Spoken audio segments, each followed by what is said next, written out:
card trick. I have seen people get it to work with Overstock. I was even able to see somebody actually get approved for $4,000 with Overstock. I recently tried to get the pop-up with Overstock, but I wasn't personally able to get it. But Overstock is one of the credit cards that you guys are supposed to be able to get that approval with. So definitely, if you guys are able to get it to work with Express and Victoria's Secret, definitely try Overstock. Now, Overstock is kind of different too, because Overstock is going to ask for your full social.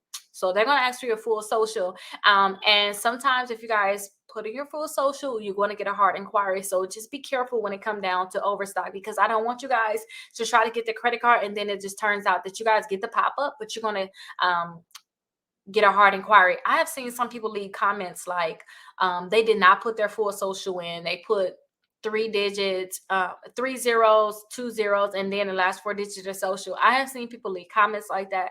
I cannot tell you what to do, but I've seen people like I was able to get it get approved, but that's what I did, so I didn't get that hard inquiry. So take that information and do as you know, please. But that's what people said they have done so that they can actually get that credit card trick with over.